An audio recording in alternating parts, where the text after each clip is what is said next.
Friends, my name is Sunny अमस्टा। Welcome to this YouTube channel. तो आज हम लोग क्या पढ़ेंगे? आज हम लोग पढ़ेंगे जीन। आज हम लोग पढ़ेंगे जीन या फिर इसको फैक्टर, जो मेंडल ने बोला था, ठीक ना। फैक्टर या जीन जो मेंडल ने बोला था। तो जनरली जब बच्चे जेनेटिक्स पढ़ते हैं तो उन्हें जीन क्या है, फैक्टर क्या है, एलील क्या है, ये उन्हें बहुत डिफिकल्टी लगता है उन्हें इन तीनों में। तो आज मैं समझाऊंगा ये है क्या। तो हम लोग सबसे पहले बात करते हैं जीन का। तो जीन क्या है? तो हम लोग जो एनसीईआरटी में पहले एक दो डेफिनेशन दिया है हम लोग वो लिख लेते हैं। जीन क्या है? तो gene is the unit of inheritance. Gene is the unit of inheritance. This is the unit of inheritance. एक पॉइंट तो ये हो गया आपका, जीन क्या है? यूनिट ऑफ इनहेरिटेंस है। क्या है? Unit of inheritance. और जब जेनेटिक्स हम लोग पढ़ते हैं तो ये तो पता है कि आपका पेरेंट से प्रोजेनिम कुछ जाता है, तो जो पेरेंट से प्रोजेनिम जाता है ना वो भी जीन ही होता है। तो जीन क्या होता है? जीन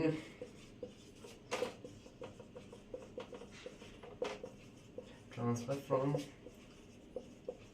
पेरेंट्स टू प्रोजेनी, ठीक। अब हम लोग तो ये तो सिंपल जो दो डेफिनेशन वगैरह थे वो हम लोग लिख लिया है। अब हम लोग जानेंगे जीन केमिकली जीन क्या होता है। तो जीन केमिकली क्या है, इसका केमिकल कॉन्स्टिट्यूएंट क्या है, तो हम लोग ये जानेंगे जीन होता क्या है। तो जीन क्या है? तो जीन एक डीएनए का सेगमेंट ही है। मतलब जीन एक क्या है? डीएनए का सेगमेंट है जिसके पास इंफॉर्मेशन है आरएनए और प्रोटीन बनाने का। तो हम लोग जब बात करेंगे तो एक क्रोमोसोम ये बना लिया, ठीक है।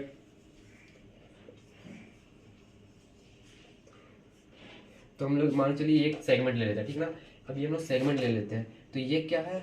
ये डीएनए है, लेकिन इसके पास इंफॉर्मेशन है। इसके पास क्या इंफॉर्मेशन है? क्या बनाने का? आरएनए प्रोटीन का बनाने का। तो इसके पास क्या है? इंफॉर्मेशन है क्या बनाने का? आरएनए और प्रोटीन बनाने का। तो जो ये जीन है वो डीएनए है वो चेंज हो जाएगा एमआरएनए में, एंड देन हो जाएगा किसमें? प्रोटीन में। अब प्रोटीन में चेंज हो जाएगा। तो ये क्या ट्रांसक्रिप्शन से, ये ट्रांसलेशन से, ठीक है। यहाँ ट्रांसक्रिप्शन हुआ है या ट्रांसलेशन हुआ है। अब ये प्रोटीन आप लोग जानते हो कि बहुत सारे क्या, ऑलमोस्ट ऑल एंजाइम और प्रोटीनेशियस। तो एंजाइम, तो ये एंजाइम बनाएगा और फिर एंजाइम क्या करेगा?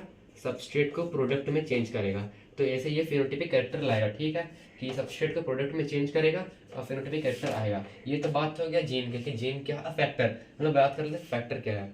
तो फैक्टर कुछ नहीं, बस जीन ही है। बस ये मेंडल जो थे उन्होंने जीन को फैक्टर कहा था उस टाइम में, जब वो अपने एक्सपेरिमेंट कर रहे थे उन्होंने जीन को फैक्टर कहा था। तो जीन और फैक्टर एक ही चीज़ होता है, ठीक ना। तो हम लोग बात करते हैं, हम एलील क्या है। एलील क्या है? एलील तो हम लोग इसका भी डेफिनेशन लिख लेते हैं जो एनसीईआरटी में लिखा हुआ है। Allele is the slightly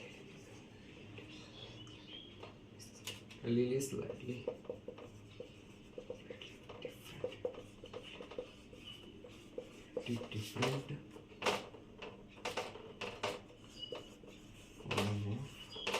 gene. तो हम लोग बात करेंगे पहले जो एनसीईआरटी में लिखा है, allele is a slightly different form of gene. अब हम लोग बात करेंगे कि एक्चुअल में एलील क्या होता है। ये तो ठीक है, ऊपर से लिख दिया गया है, बहुत सारे बच्चों के ऊपर चल जाता होगा ये। तो अब हम लोग बात कर रहे हैं कि एलील एक्चुअल में है क्या। तो उससे पहले हमें दो चीज़ समझना पड़े, कैरेक्टर क्या होता है, ट्रेट्स क्या होता है, ठीक है ना। कैरेक्टर क्या है, ट्रेट क्या है। अब हम लोग बात करेंगे कैरेक्टर और ट्रेट। तो मैं आपको सिंपल लैंग्वेज में बताता हूँ कैरेक्टर और ट्रेट होते क्या हैं। हम लोग एग्जांपल लेते हैं पी प्लांट का ही। तो जो हम लोग एक एग्जांपल लेते हैं स्टेम हाइट का। तो हम लोग स्टेम हाइट का एग्जांपल लेते हैं ना। तो स्टेम हाइट क्या हो गया? स्टेम हाइट हो गया कैरेक्टर। स्टेम हाइट क्या हो गया? कैरेक्टर हो गया। स्टेम हाइट हो गया कैरेक्टर। अब इस कैरेक्टर के भी तो दो अल्टरनेटिव फॉर्म होते हैं ना। एक होते हैं टॉल होते हैं, एक हो गया टॉल हो गया, एक हो गया ड्वार्फ हो गया, ठीक है। एक हो गया टॉल हो गया तो ड्वार्फ हो गया। तो इसमें जो कैरेक्टर है ना वो है स्टेम हाइट, लेकिन इसका जो ट्रेट है वो क्या है? टॉल हो गया, ड्वार्फ हो गया। अब हम जानते हैं टॉल हो गया डोमिनेंट ट्रेट हो गया, ड्वार्फ जो रिसेसिव ट्रेट हो गया, ठीक है। तो ये होता है ट्रेट, ये आपके हो गए दोनों ट्रेट हो गए। और ये कैरेक्टर, मतलब कि पर्टिकुलर कैरेक्टर के जो ट्रेट्स होते हैं वो टॉल है यहाँ पर ड्वार्फ हो गया स्टेम हाइट के रिस्पेक्ट में, ठीक है। तो हम लोग ये समझ गए कि कैरेक्टर हो गया, स्टेम हाइट हो गया, और इसके दो ट्रेट होते हैं, टॉल होते हैं, ड्वार्फ होते हैं। अब हम लोग बात करेंगे इसके बारे में कि एलील क्या होते हैं। तो हम लोग यहाँ पर ये क्या हो गए? ये हो गए होमोलोगस क्रोमोसोम। ये हो गए होमोलोगस क्रोमोसोम, होमोलोगस क्रोमोसोम, ये हो गए होमोलोगस क्रोमोसोम। तो हम लोग बात करें होमोलोगस क्रोमोसोम के कहाँ पर होते हैं एलील। तो हम लोग तो जो हम जो एलील जीन पेयर होते हैं ना, वो होमोलोगस क्रोमोसोम के सेम लोकस पे, ये मान चलिए अब हम यहाँ बात करते हैं, तो ये होमोलोगस क्रोमोसोम के सेम लोकस पे प्रेजेंट जो जीन होते हैं जो कि एक कैरेक्टर के पर्टिकुलर ट्रेट को कंट्रोल करते हैं, उन्हें हम एलील कहते हैं। मान के चलिए हम लोग बात कर रहे हैं यहाँ पर स्टेम हाइट का, तो ये ठीक क्या हो गया, ये डोमिनेंट ट्रेट डोमिनेंट एलील हो गया, ये क्या हो गया, ये हो गया रिसेसिव एलील हो गया। तो आपका ये दोनों मिलकर जो होता है ना, ये बनाते हैं एलीलिक जीन पेयर बनाते हैं। और एलीलिक जीन पेयर जो होते हैं वो होमोलोगस क्रोमोसोम में होते हैं। होमोलोगस क्रोमोसोम में होमोलोगस क्रोमोसोम के सेम लोकस में प्रेजेंट वो जीन जो कि एक पर्टिकुलर कैरेक्टर के डिफरेंट ट्रेट्स को कंट्रोल करते हैं, वो होते हैं एलील। अब हम लोग एलील ये तो जान गए। अब उसको पूछा जाएगा कि अब ये सेम एक ही क्रोमोसोम है, और एक ये और एक ये, तो हम लोग क्या इसे बोल सकते हैं एलील? नहीं, इसे बिल्कुल नहीं बोल सकते, क्योंकि ये क्या है, ये लिंक्ड जीन है, ये लिंकेज शो करेंगे।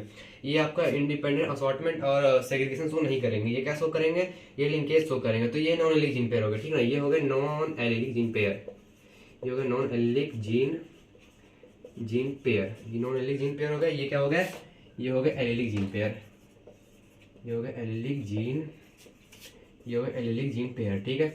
ये हो गया एलिलिक जीन पेयर, ये हो गया नॉन एलिलिक जीन पेयर। अब allylic gene pair homologous chromosome पे होते हैं। अब ऐसा नहीं कि सिर्फ आपके सिंगल क्रोमोसोम पे ही नॉन एलिलिक जीन पेयर होंगे, आपके होमोलोगस क्रोमोसोम पे ही मतलब हो सकते हैं आपके नॉन एलिलिक जीन पेयर। जैसे हम लोग बात कर लेते हैं, एक एलील इस जगह पर है, एक एलील इस जगह पर है। हम लोग मान लेते हैं ये कलर, ये फ्लावर कलर कंट्रोल करता है, और ये कंट्रोल करता है आपका, ये कंट्रोल करता है सीड शेप। तो ये दोनों क्या हो गए, ये दोनों भी नॉन एलिलिक जीन पेयर हो गए। तो अगर ऐसा असर्शन में और रीजन में क्वेश्चन आ सकते हैं कि एलिलिक जीन पेयर होमोलोगस में होते हैं सिर्फ, या फिर सिंगल क्रोमोसोम पे होते हैं, तो ये आप देख लेना। एक और आने का बहुत ज़्यादा चांस होता है एआर में। पहले एक ये हो गया कि आपका असर्शन आ सकता है कि ऑल केमिकली ऑल जो जीन होते हैं वो डीएनए होते हैं, but all DNA are not gene. तो ये हो सकते हैं कि जो ऑल एलील होते हैं ना, all alleles are DNA, but vice versa is not possible, ठीक है ना। लेकिन डीएनए सारे डीएनए एलील नहीं है, बट सारे एलील डीएनए है, ठीक है। तो ये एक असर्शन मानने का चांस हो सकता है। ये एक हो गया, बस इतना ही था जीन, एलील और फैक्टर के बारे में। फैक्टर जो होते हैं मेंडल बताए थे, लेकिन मेंडल इनका फिजिकल प्रूफ नहीं दे पाए थे कहाँ पर होता है। तो यही था जीन, फैक्टर, एलील क्या होता है। So thank you, like share and subscribe this channel.